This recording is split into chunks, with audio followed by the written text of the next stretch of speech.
This segment is brought to you by Islamic Food and Nutrition Council of America. سبحانہ و تعالیٰ کا شکر ہے جس نے ہم کو جمعہ کے مبارک موقع پر اپنے گھر میں اپنی عبادت کے لیے جمع فرمایا. آج کا ہماری گفتگو کا عنوان، آج کے بیان خطاب لیکچر کی ٹاپک ہے مدینہ. قربانی حج بیت اللہ شریف کے فضائل پر گفتگو ہوئی. اس مہینے میں ذی الحجہ ہے. بہت سارے حاجی صاحبان کچھ حج سے پہلے کچھ حج کے بعد قافلے اور ان کے اسکیڈول پر ڈیپینڈ کرتا ہے، وہ مدینہ منورہ کی، شہر مدینہ کی، سرکار مدینہ صلی اللہ علیہ وآلہ وسلم کے روضہ اطہر کی زیارت کرتے ہیں. تو اس کا جو ایمان سے ربط ہے اور مدینے کے کچھ فضائل ہم آج ڈسکس کرنے کی سعادت حاصل کریں گے. یہ وہ شہر ہے، مکہ ہو یا مدینہ ہو، جاتے ہیں دونوں راستے راہ نجات تک. ساقی بنارسی نے اپنے کلام میں کہا کہ جاتے ہیں دونوں راستے راہ نجات تک، مکہ خدا کا گھر ہے، مدینہ رسول کا. حضرت ذی وقار مدینہ جو کہ ایمان کا مرکز ہے، جہاں دنیا بھر سے ایمان ختم ہو کر جب ایک جگہ سکڑ جائے گا، شریک ہو جائے گا، اس جگہ کو مدینہ کہتے ہیں. دجال جس شہر میں داخل نہیں ہو پائے گا اس شہر کو مدینہ کہتے ہیں. مکہ مکرمہ کی سرزمین مقدس ہے، مبارک ہے، بے شمار انبیاء کا مدفن ہے، خود بیت اللہ شریف وہاں ہے. اس کی بڑی برکتیں ہیں مکہ کی. اور میرے آقا کا محبوب شہر شہر مکہ تھا، جہاں ہم اور آپ پیدا ہوتے ہیں، پرورش پاتے ہیں. کہاں سے کس کو لگاؤ نہیں رہتا. آج بھی آپ امریکہ آ کر 40-50 سال بھی ہو گئے، مگر بچپن کی یادیں، اپنے شہر کی یادیں آج بھی آپ کو ستاتی ہیں. ہر شخص کو اپنا محبوب شہر، اپنا جائے ولادت ہی ہوتا ہے. لیکن جب اللہ کے پیارے محبوب صلی اللہ علیہ وآلہ وسلم کو مجبور کیا گیا، ظلم و تشدد کے پہاڑ توڑے گئے اور مسلمانوں کی جان کے لالے پڑ گئے اور انتہا ہو گئی ظلم کی، اللہ کا حکم آیا کہ اب اس شہر کو چھوڑ دو. ایمان، اسلام مسلسل قربانیاں دیتا گیا. تو یہ بھی ایک قربانی آئی کہ اپنا شہر چھوڑ کر، اپنی پراپرٹیز چھوڑ کر، اپنے بزنسز کو چھوڑ کر صرف اور صرف اللہ کی رضا کے لیے وہ لوگ مدینے کی طرف رخ کرتے ہیں. اور مدینے والے سرکار مدینہ کی میزبانی کے لیے اپنے دامنوں کو بچھائے منتظر ہیں. وہ شہر شہر مدینہ، جب میرے نبی نے وہاں کا رخ فرمایا، اس کے مقدر سنور گئے اور قیامت تک وہ میرے نبی کا مسکن بن گیا. اور تمام اہل ایمان اس کی یادوں سے سکون حاصل کرتے ہیں. مدینے کی طرف جانے کا جب خیال بھی آتا ہے، سبحان اللہ، مسلمانوں کا اور اہل ایمان کے جو ہے دل میں کلیاں کھل جاتی ہیں. خوشی کے کوئی ٹھکانے نہیں رہتے کہ جس خواب میں مدینے میں ہوتے ہیں، اٹھنے کے بعد خیال آتا ہے کہ کیوں میں اس خواب سے بیدار ہوا، کاش کہ میں اسی خیال میں، اسی خواب میں گم ہو جاتا. اور اہل اسلام صدیوں سے شہر مدینہ کے تذکرے کلاموں میں، نعتوں میں کر کے تمام دنیا کے مسلمانوں کو مدینے کے ساتھ کنیکٹ کرتے رہے اور ہمیں گنبد خضرا کے دیدار کے لیے تڑپنے والی آنکھوں سے آنسو رواں کرتے رہے. حضرات محترم، آج الحمدللہ ذی الحجہ مہینے میں کئی سارے زائرین حج سے فارغ ہو کر سرکار مدینہ صلی اللہ علیہ وآلہ وسلم کے روضہ انور پر حاضر ہیں. وہاں کے 40 نمازیں منافقت سے برات کا اعلان ہے، اور وہاں کی ایک نیکی 50,000 نیکیوں کے برابر ہے. شہر مدینہ میں ایک نماز 50,000 نمازوں کے برابر ہے. بعض روایتوں کے مطابق یہ بھی کہا مدینے کی ایک نیکی 2 لاکھ نیکیوں کے برابر ہے. چونکہ سرکار نے دعا فرمائی، اے اللہ تو نے جو برکت مکے کو عطا فرمائی ہے اس سے دگنی برکت مدینے کو عطا فرما. اس دعا کی بنا پر علماء کہتے ہیں کہ مدینے کی ایک نیکی 2 لاکھ نیکیوں کے برابر ہے. اب آتے ہیں کچھ مدینے کے فضائل پر، سرکار مدینہ کے روضہ انور کی زیارت پر. سن لیں صاحب، جب زیارت روضہ رسول مدینہ کی طرف جو مسلمان جاتے ہیں، سرکار مدینہ کی زیارت، آپ کے روضے کی زیارت کے نیت سے جاتے ہیں، آپ کو سلام کرنے کی نیت سے جاتے ہیں، اپنے آقا کی خدمت میں. جیسے آپ کی ظاہری حیات طیبہ میں صحابہ جس طرح حضور کے پاس آتے تھے ہم اس نیت سے نبی کے پاس جاتے ہیں. معاذ اللہ نبی کو کوئی خبر نہیں ہے, وہ صرف قبر میں آرام کر رہے ہیں, نبی کے پاس مسجد کی نیت سے جانا. بعض لوگوں کا تصور ہے مدینہ حضور کی نیت سے نہیں جانا, وہ شرک ہو جائے گا, جانا تو مسجد کی نیت سے جانا. بعض لوگوں کا یہ خیال ہے, ہم اس کو ڈینائی کرتے ہیں, ہم اس کو کم علمی مانتے ہیں یا ایمان کی کمی یا علم کی کمی مانتے ہیں. کیونکہ حضور نے جہاں مدینے کی زیارت کا ذکر فرمایا مسجد کا لفظ نہیں فرمایا بلکہ ارشاد فرمایا. یہ حدیث مشہور حدیث ہے کہ بڑی معروف حدیث سرکار حضرت عبداللہ بن عمر رضی اللہ عنہ روایت کرتے ہیں کہ حضور نے فرمایا من زار قبری وجبت له شفاعتی. جس نے میرے روضے کی یعنی میری قبر کی, ہم ادب سے روضہ کہتے ہیں, قبر تو ہم لوگوں کی ہوتی ہے, مقبرہ عام قبر والوں کا ہوتا ہے, وہ تو جنتوں کا ایک باغ ہے, ہم روضہ یعنی باغ کہتے ہیں اسے. جس نے میرے منظار قبری نبی کہتے ہیں جس نے میرے روضے کی زیارت کی وجبت لہو شفاعتی, قیامت میں اس کی شفاعت واجب ہو گئی, اس کے لیے میری شفاعت. میں اللہ کی بارگاہ میں کہوں گا کہ مولا یہ اپنے ملک سے صرف مجھے سلام کرنے آیا تھا, اس نے میری چوکھٹ دوست, یہ میرا مہمان بنا تھا مدینے میں, لہذا یا اللہ میری شفاعت سے اس کو جنت میں داخلہ عطا فرما. من زار قبری وجبت لہو شفاعتی. تو حجاج کرام اور عمرہ کرنے والوں کی خوش نصیبی ہوتی ہے اللہ کے گھر بیت اللہ سے طواف, زمزم, صفا مروہ کی سعی اور مستجاب دعاؤں سے مغفرت پاتا ہی ہے, مگر سرکار کے روزے پر حاضر ہو کر وہ شفاعت کا مستحق بن جاتا ہے. قرآن مجید میں اللہ نے فرمایا وَلَوْ أَنَّهُمْ إِذْ ظَلَمُوا أَنفُسَهُمْ, اگر ان لوگوں نے اپنی جانوں پر ظلم کیا یعنی گناہ ہو گیا ان سے, جاؤکا, اور وہ اے رسول آپ کے پاس آئیں, فَاسْتَغْفَرُوا اللَّهَ, پھر اللہ سے مغفرت طلب کریں, آپ کے پاس آ کر اللہ سے مغفرت طلب کریں, وَاسْتَغْفَرَ لَهُمُ الرَّسُولُ, اور ان گنہگاروں کے لیے رسول بھی مغفرت طلب کرے اللہ سے, لَوَجَدُوا اللَّهَ تَوَّابًا رَحِيمًا, تب یہ لوگ اللہ کو توبہ قبول کرنے والا اور بہت رحم کرنے والا پائیں گے. جاؤ کا شرط کیا ہے, گناہ کے بعد آپ کے پاس آئیں. جاؤ کا اے رسول, یہ لوگ آپ کے پاس آنا, یہاں مدینے میں آ کر اللہ سے معافی مانگنا اور رسول بھی ان کے لیے معافی مانگنا. اسی لیے جا کر ہم گنہگار سرکار کو سلام کرتے ہیں کہ اسألک الشفاعت یا رسول اللہ, سرکار قیامت کے دن میں آپ کی شفاعت کا سوال کرتا ہوں, میں آپ کا سوالی ہوں, یا رسول اللہ مجھے نہ بھلا دینا, میں آپ کا کلمہ پڑھنے والا آپ کا امتی ہوں. اپنے اپنے الفاظ میں فریاد کرتے ہیں, پہلے سلام کرتے ہیں نبی کو, پھر وہاں سے جواب بھی آتا ہے. صاحب ہم صرف در و دیوار کو سلام نہیں کرتے, جب مدینہ جاتے ہیں سرکار کو سلام کرتے ہیں اور وہ جواب بھی عطا فرماتے ہیں. من زارنی بعد وفاتی, جو میرے دنیا سے پردہ کرنے کے بعد میری زیارت کیا, جس نے میرے وصال کے بعد دنیا سے جانے کے بعد یعنی پردہ فرمانے کے بعد جس نے مدینہ میں میرے روضے کی من زارنی میری زیارت کیا, فَكَأَنَّمَا زَارَنِي فِي حَيَاتِي, تو ایسا ہی ہے جیسا کہ میری زندگی میں مجھ سے ملاقات کیا.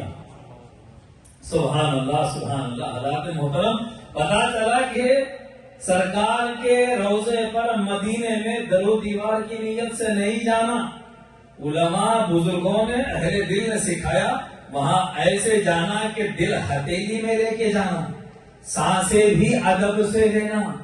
مدینے میں نبی کو معاذ اللہ دنیا سے رخصت ہوئے سمجھ کے نہیں, فَكَأَنَّمَا زَارَنِي فِي حَيَاتِي, جیسے حیات ہیں ابو بکر, عمر, عثمان و علی, سلمان, بلال کس ادب سے حاضر ہوتے تھے, اس ادب کے ساتھ کہ نبی ظاہری حیات میں جلوہ گر ہیں, ایسے خیال کے ساتھ جانا. کہ نبی نے کہا میرے پردہ کرنے کے بعد میری وفات کے بعد بھی میری زیارت ایسی ہی ہے جیسا کہ میری حیات میں ہے. ایک شخص کو دیکھا سیدنا عمر بن خطاب رضی اللہ تعالیٰ عنہ نے کہ مسجد نبوی شریف میں تھوڑا سا زور سے بات کر رہے تھے کچھ لوگ. حضرت عمر نے مسجد نبوی میں کنکر اٹھا کے پھینک کے مارا, ادھر اشارہ کیا, آواز نہیں لگائی, ادھر آؤ. دونوں آئے, پوچھا کون سے علاقے سے ہو, کون سے قبیلے سے ہو, فرمایا کہ وہ فلاں کوئی دور دراز کے علاقے سے آئے.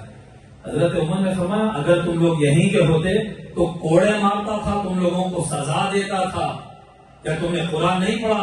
اے ایمان والو اپنی آواز نبی کی آواز سے اونچی نہ کرو. حالانکہ حضور روضہ انور میں آرام فرما چکے تھے، ظاہری حیات نہ تھی، پھر بھی حضرت عمر نے کہا اگر تم دور دراز کے نہیں قریب کے ہوتے، مدینے کے ہوتے تو کوڑے مارتا تھا.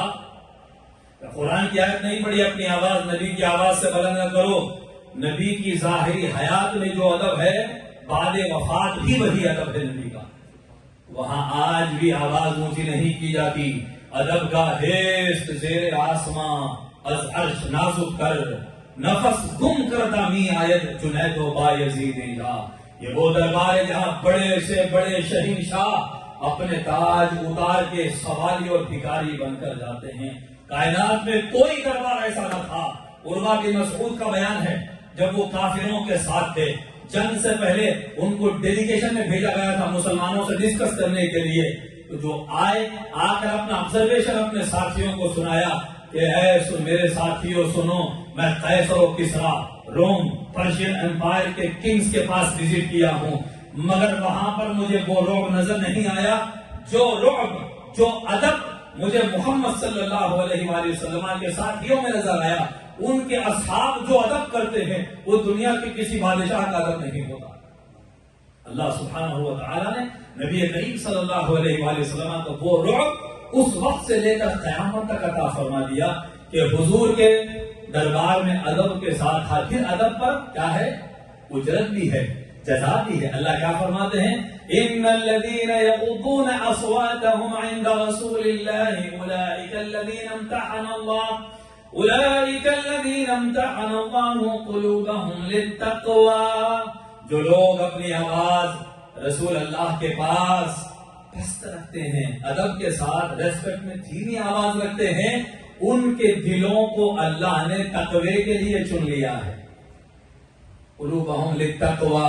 تو پتا چلا اصل تقوی نبی کے احترام اور ادب کو کہتے ہیں. صرف گناہوں سے بچنا، شراب سے، حرام چیزوں سے بچنا یہ تقوی کی بھی ابتدا ہے. اعلیٰ معیار تقوی کا یہ ہے مدینے میں جاؤ تو حاجی فلاں فلاں سب چھوڑو، اس دربار کا بھکاری اور سوالی بن کے آؤ ادب کے ساتھ. یسلم علی الا رد اللہ علی روحی حتی ارد علیہ السلام. حضور نے فرمایا کہ جو کوئی مجھ پر سلام بھیجتا ہے مگر یہ کہ اللہ نے میرے بدن میں میری روح کو لوٹا دیا ہے، میں خود سلام کا جواب دیتا ہوں. تو آپ اسکوکی میں کھڑے رہ کر سلام پڑھیں، بنگلہ دیش سے سلام پڑھیں، سیریا سے پڑھیں، مراکش سے پڑھیں، جزائر سے پڑھیں، دنیا میں جہاں سے بھی آپ سلام پڑھتے ہیں نبی کریم صلی اللہ علیہ وآلہ وسلم آپ کے سلام کا جواب دیتے ہیں. یہی وجہ ہے کہ ہر نمازی دنیا کے کونے کونے سے تشہد میں پڑھتا ہے السلام علیک ایھا النبی ورحمۃ اللہ وبرکاتہ. اگر جواب نہیں دیتے، نبی وہاں سے سنتے نہیں، اللہ نے اتنی پاور نہیں دی ہے، تو پھر نمازی کو حکم ہی کیوں دیا جاتا کہ وہ نبی کو سلام کرے. ہماری نماز بھی نبی پر سلام سے سجی ہوئی ہے. رسول کریم صلی اللہ علیہ وآلہ وسلم کو سلام کرنا ایمان کے ساتھ، محبت کے ساتھ، یہ ایمان والوں کا، خوش نصیبوں کا مقدر ہے. منافق کو نبی سے کوئی محبت نہیں ہوتی. جو صرف کعبے کی بات کرے، جو صرف تقوی کی بات کرے اور مدینے سے لگاؤ نہ ہو، مدینے کی زیارت کی دل میں تمنا نہ ہو، تو اسے اپنے ایمان کی خبر لینی ہے.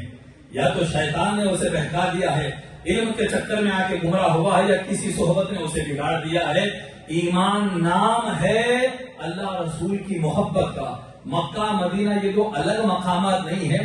مکے کو بھی برکت ہوئی ہے تو سرکار مدینہ کے وجود سے اللہ نے برکتوں کو دوبارہ کیا. فرمایا لا اقسم بهذا البلد، قسم ہے مجھے شہر مکہ کی. سورہ بلد کی آیت ہے نا، اللہ فرماتا قسم ہے مجھے شہر مکہ کی.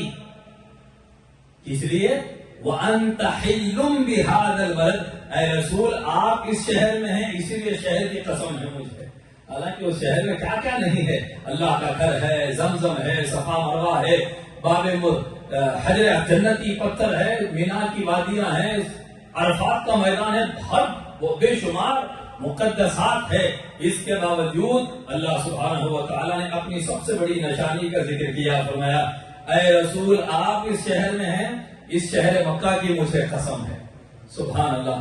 حضرات ذی وقار سرکار نے ارشاد فرمایا، یہ طبرانی کی حدیث ہے، اس کو محدثین میں سے ابن السکن نے صحیح کہا ہے، فرمایا کہ ابن عمر رضی اللہ عنہ حضور نے فرمایا، من جاءنی زائرا، جو میری زیارت کے لیے آیا مدینہ، من جاءنی، جو میرے پاس آیا، زائرا، صرف زیارت کے لیے، لا یہمہ الا زیارتی، میری زیارت، میری وزٹ کے علاوہ اس کی کچھ اور نیت نہ تھی، کان حقا علی ان اکون لہ شفیعا، تو اس کا مجھ پر حق ہے کہ قیامت میں اس کی شفاعت کروں۔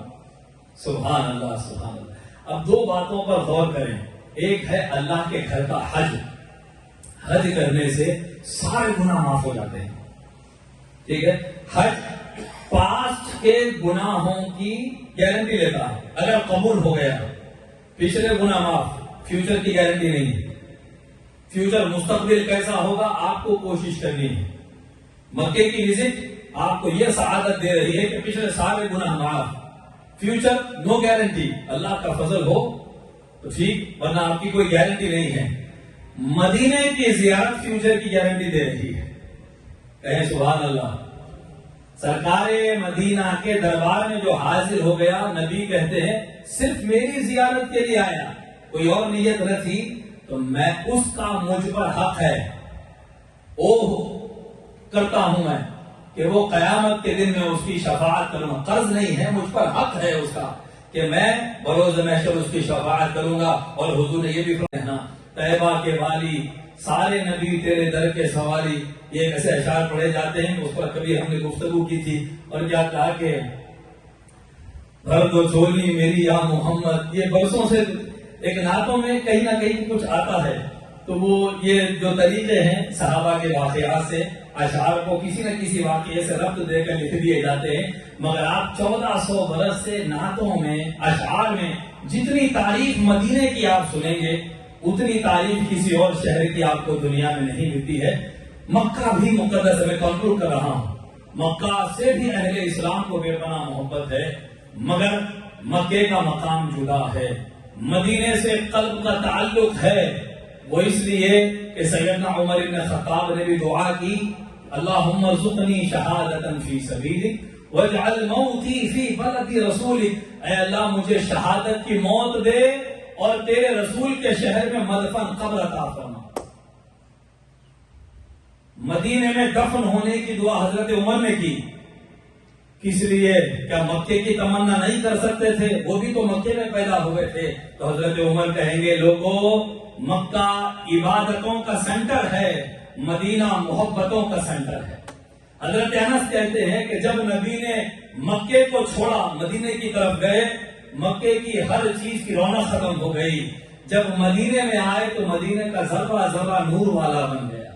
تو نور والا آیا ہے، نور لے کر آیا ہے، اسی لیے کہتے ہیں کہ بنے گا پھر جانے کا بہانہ، کہے گا آ کر کوئی دیوانہ، چلو نیازی تمہیں مدینہ، مدینے والے بلا رہے ہیں، مدینے سے بلاوا آ رہا ہے، میں کیا ہوں کیا بنایا جا رہا ہے، سفر میں لطف ایسا آ رہا ہے، میرا دل مجھ سے پہلے جا رہا ہے۔ مدینے سے بلاوا آتا ہے، ہاں آتا ہے سب۔ پوچھو بلال حبشی سے جو حضور کے وصال کے بعد دمشق میں جا کر رہ گئے تھے، بولے اب اس شہر میں نہیں رہوں گا، میرے آقا جلوگر نہیں ہیں، بلال مدینے میں نہیں رہے، دمشق چلے گئے۔ عرصے کے بعد خواب میں دیکھا، حضور نے فرمایا اے بلال یہ ہم سے کیسی دوری، آؤ مدینہ زیارت کے لیے، حضور نے بلایا ہے۔ حضرات محترم، مدینہ یوں ہی نہیں جاتے، اللہ رسول کا کرم ہوتا ہے تو مدینے کی زیارت ہوتی ہے۔ پھر اس پر کیا کہا کسی شاعر بے ہوش محبوب نگری نے، ان سے دوری میں کئی کا یہ جینا، چلو جائیں گے مدینہ، قافلہ چھٹنے کا ہے مہینہ، چلو جائیں گے مدینہ، جو بھی روجے کی کریا ہے زیارت، اس کو لازم ہے میری شفاعت، ان کا ارشاد ہم سب سنینا، چلو جائیں گے مدینہ۔ تو اس غرض سے ہر سال حجاج کرام معتمرین برابر حاضری دیتے رہتے ہیں، نور حاصل کرتے رہتے ہیں، پھر مرادیں پوری ہونا، تمناؤں کا پورا ہونا، معجزات کا ظہور، دلوں کی آرزوؤں کی تکمیل، وہ بے پناہ کرشمے مدینے میں اہل ایمان کو دکھائی دیتے ہیں۔ جو عام شہروں کی طرح پیرس لندن کی وزٹ کی طرح مدینے کی وزٹ کر کے آتا ہے اسے کچھ نہیں ملتا۔ جو غلامی کے جذبے ادب کے ساتھ جاتا ہے، جھولی پھیلا کے جاتا ہے، اسے معلوم ہوتا ہے وہ کیا لے کر آیا ہے۔ اللہ تعالیٰ ہمیں رسول کریم صلی اللہ علیہ وآلہ وسلم کا ادب، آپ کی سنتوں کی تعمیر اور آپ کی اطاعت کا جذبہ عطا فرمائے، اور اپنی راہ میں شہادت اور مدینے میں مدفن عطا فرمائے۔ وآخر دعوانا الحمدللہ رب العالمین، والسلام علیکم ورحمۃ اللہ وبرکاتہ۔